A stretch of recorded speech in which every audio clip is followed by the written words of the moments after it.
Generation 4. I've only done one other video in it so far, and that was just me using a broken legendary. So today I wanted to play Pokemon Platinum with a full team, but I've played through Platinum numerous times before using very creative teams each time. So in today's video, I wanted to see how difficult Pokemon Platinum would be using only Ash's final Sinnoh team. Similar to his home team, Ash seems to have finally learned how to evolve his Pokemon. We get Pikachu obviously, then Torterra, Infernape, Staraptor, Buizel, and Gible. Yeah, Buizel and Gible will be pretty useless compared to the others, but I think with this good of type coverage, this is going to be a very interesting run. And of course, as always, I'm not using items in battle, because that would be too easy. Okay, I've talked enough. Let's do this. After picking Pikachu obviously and getting Pokeballs, I catch my first two members, Turtwig and Starly. Now, you can't normally catch starters in the game. However, since I'm a super cool hacker, I changed the encounters to make Turtwig and Chimchar available in different routes.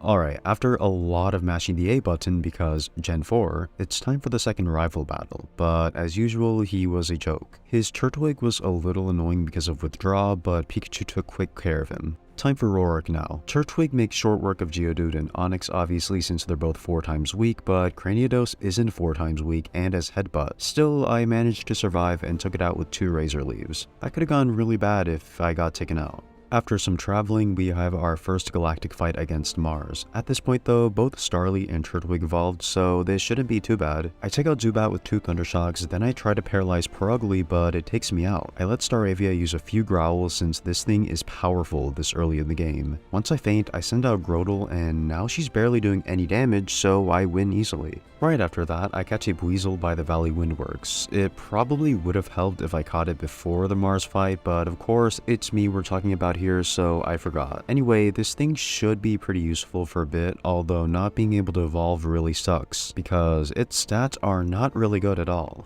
Anyway, after even more traveling, we're finally at Gardenia. The team is a bit stronger now, so I was pretty confident I'd win. Staravia takes out Turtwig in 2 hits, which kind of sucked since I took damage and it set up Reflect. Cherrim was also another 2-shot once Reflect faded, so I took even more damage, so by the time I got to Roserade, Staravia was low. I managed to get her low to red health, then finished her with Pikachu's Quick Attack. After getting the bike and making it to Hearthome, I go back to catch a Chimchar. I waited until after the second batch because I knew it would be way too easy with a Monferno. Well, that's all I have to say, so watch me use over 20 Pokeballs just to catch this thing. Man, this is so much fun. Well, at least all that's left now is Gible. In Wayward Cave, I catch Gible. This thing wasn't anywhere near as annoying to catch though, but it does have Dragon Rage, so it could have very well taken out my entire team. Unfortunately, it's stuck as a Gible, so I don't know if it'll be useful for very long. Okay, time to level these two up. After about an hour, the team's finally caught up, so let's try Fantina. Duskull wasn't an issue since it just took 3 pursuits from Buizel. Miss Magius, however, oh god, this thing started relentlessly tearing through my entire team like a psychopath. So, in desperation, I tried throwing everything at her, slowly chipping her down, then finally getting some good luck with Grotle. Last is Haunter, but it only took 2 bites to finish her. Wow, that was pretty scary. Well, right after that is Rival 3, but oh my god, I must have lost all of my brain cells in between fights because I don't know what I was doing here. So, I have bad luck with Pikachu against Staravia, so I actually faint because, of course, then I send out Monferno even though I'm part fighting type, so it also goes down. I take out his Buizel just fine, and I thought I'd take out Ponyta just fine too even though I'm a grass type, but Bite wasn't really doing much. Anyway, last was his own Grotle, so I just took it out with Staravia. Did Gen 1 Blaine curse me during this fight or something?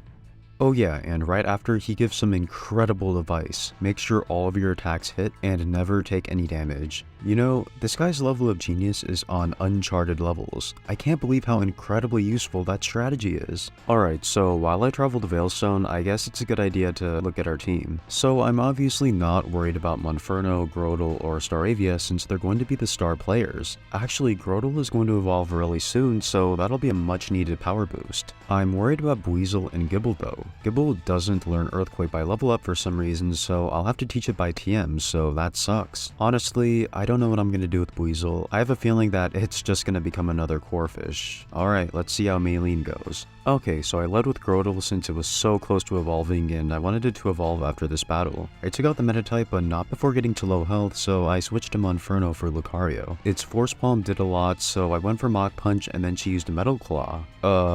Why? Well, thanks for the easy KO, I guess. Anyway, last was Machoke, so I tried switching into Grotle thinking it'd use Foresight or something, but I just went down. I switched to Staravia and ended the fight with 2 Aerial Aces. Speaking of evolving, on the way to Pastoria, Grotle and Staravia both evolve into their final forms. This is definitely going to be a much needed power boost, but will it be enough to take on Crash or Wake? Well, first we have to fight our rival again. He decides that it's a really funny idea for his Staravia to just spam double team while I miss multiple times, as if he knows how bad my luck is. I keep Pikachu in for Ponyta as he just uses Tail Whip. For Grotle, I switch to Monferno, take it out after 2 Flame Wheels. Last is Buizel, so I just use Razor Leaf to take it out. Well, that was a much easier fight than last time. Alright, Wake time. This was a really weird battle. I one-shot his Gyarados with Thunderbolt and then used Grass Knot and crit to one-shot, well, that thing that isn't a Wooper. Third is Floatzel, but he's fast and he hits hard, so Pikachu didn't stand a chance, nor did Torterra. Staraptor does luckily take it out since he didn't use Ice Fang for whatever reason. That one I'd be a bit worried. It also made me sad since it reminded me that I can't evolve Buizel. So after chasing a Galactic Grunt, we now have to go to Celestic Town. I just have to ask, whose genius idea was it to make Fog a mandatory part of the game? Like, seriously, 60% accuracy, impossible to see, and you need a useless HM to get rid of it? Well, I have to train, so I guess I'll just have to suck it up.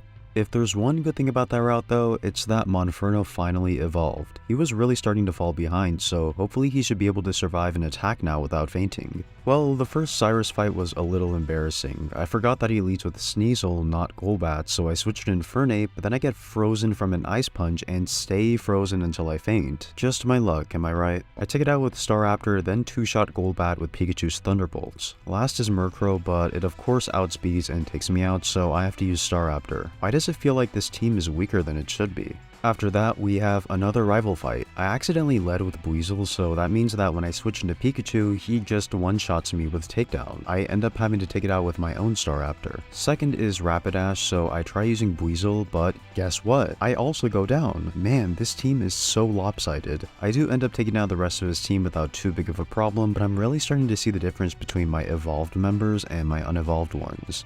Okay, Byron. I lead with Infernape of course, but I surprisingly don't one-shot Magneton with Flame Wheel. It just goes for a Metal Sound though, so I take it out the next turn. Second is Steelix, so I go for Close Combat, and it again survives on red health, so I go down. I switch to Buizel and take it out with Aqua Jet. Wow, that's the first time it's taken something out by itself. And then I try using Surf on Bastiodon, but it doesn't work. I switch to Staraptor to finish the fight. Once I beat him though, the world is suddenly in danger because of some weird spacemen, so I have to visit 2 lakes to fight 2 admins. They were both really easy though, although Pikachu is still not one-shotting Golbat. I didn't realize just how weak Pikachu actually is, but I might have a solution for that. Once I get that out of the way, it's time to go to Snow Point, but oh my god, this part is horrible. It's definitely up there with the fog in terms of being annoying. Like, seriously, who thought this was a good idea? This is probably why it takes so long to beat Gen 4 games, because they make sure to drag out every single thing as long as possible. Anyway, after about 10 years, I finally made it to Snow Point. Candace was actually pretty close. Sneasel was an easy one-shot with Flame Wheel, then I used Close Combat on Piloswine, but then she sent out Frostlass, and this thing is pretty fast. So fast, in fact, that it completely outsped my entire team. Its Psychic did almost all of Infernape's health, so I tried using my other members to slowly whittle it down, but I ended up almost losing almost everyone. In a crazy twist, Buizel managed to get the finishing blow with Aqua Jet. Last was Abomasnow, so I just let it use Wood Hammer to take recoil damage, then finished it with a Close Combat.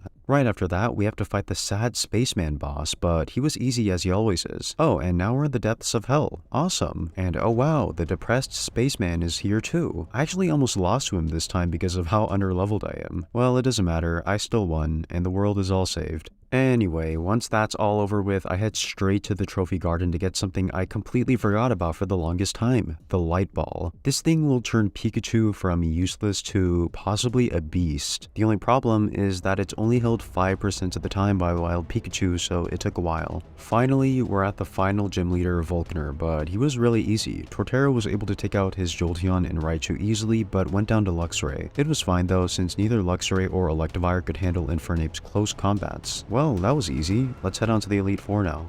Right before I can make it to the Elite Four though, we have one last rival fight. Pikachu one-shot Staraptor now with the Light Ball, but I go down to Torterra. I switch to Staraptor and actually sweep through almost the rest of his team just with Brave Bird, but eventually the recoil takes me out. Last was just Snorlax though, so one close combat destroyed him. First is Aaron, but he's a bug-type specialist, so he was really easy. My main takeaway from this battle, though, is man, Brave Bird and Staraptor is a deadly combo. Seriously, this thing tears through entire teams. So let's take a look at our final stats. The only two members I think will probably not be very useful are Buizel and Gibble since they're really weak, but besides that, I'm feeling pretty confident. Alright, let's do this. Second is Bertha, and I was scared since I only had Torterra to do super effective damage. I one-shot Whiscash with Razor Leaf, but I don't have anything for Gliscor. I use Leech Seed, then sacrifice Gibble to switch into Staraptor. Return paired with the Sandstorm does just enough to let me two-shot it. Then I also take out Golem with two close combats because it just used Sandstorm. Fourth was Rhyperior, so I use close combat, go down, then finish it with Buizel. Last is Hippowdon, so I go for Surf, and oh, it actually one-shot. Well, that's a first. Third is Flint, and this was actually really close. I lead with Gibble, but it surprisingly doesn't one-shot Houndoom despite its terrible defenses. I go down and then finish it off with Quick Attack. Second is Infernape, and it outspeeds and one-shots Pikachu, and then it also one-shots Buizel. That's not good. I switch to Staraptor and just use Brave Bird to take it out. Then for his Magmortar, I deal great damage with Brave Bird before going down, then use Infernape and completely sweep the rest of his team with close combat. Man, these have been some weird fights. Fourth is Lucian, and I make it past his first three Pokemon just fine, but then Alakazam comes in and sweeps my entire team. Well, that kind of sucks. At least I can grind off of the Elite Four, so this shouldn't be too bad. After some grinding, I try again. This time, however, Mr. Mime sets up Reflect, so Crunch isn't doing much. I do manage to take out his first two Pokemon, but Torterra goes down. I try Infernape for Alakazam, but I still don't outspeed and get one shot. I switch to Staraptor, and I also don't outspeed, but I do survive and take it out with just one return. I take Gallade out with Fly, and last is Bronzong. I use close combat to bring it to low health, chip it down some more with Buizel, but accidentally get it into healing range. Thankfully, it doesn't matter as Pikachu was still able to two-shot it. That wasn't exactly a satisfying win. I'm kind of worried about the champion fight now. And finally, we have Cynthia. I didn't really know what I was going to do, so I just led with Torterra and used Earthquake on Spiritomb, and it was of course just barely out of range of being a two-shot. I go down and finish it with Staraptor, and second is Togekiss. I use Return and oh, it's a crit. Okay, that definitely mattered. Third is Lucario, so I just use close combat to one-shot it since it's part steel. Fourth is Milotic, so I switch to Gibble to sacrifice it, then use Pikachu to deal good damage with Thunderbolt, but I actually survive a hit since it goes for Dragon Pulse. So I just decide to set up a light screen for safety. I take it out with Staraptor, and fifth is Garchomp.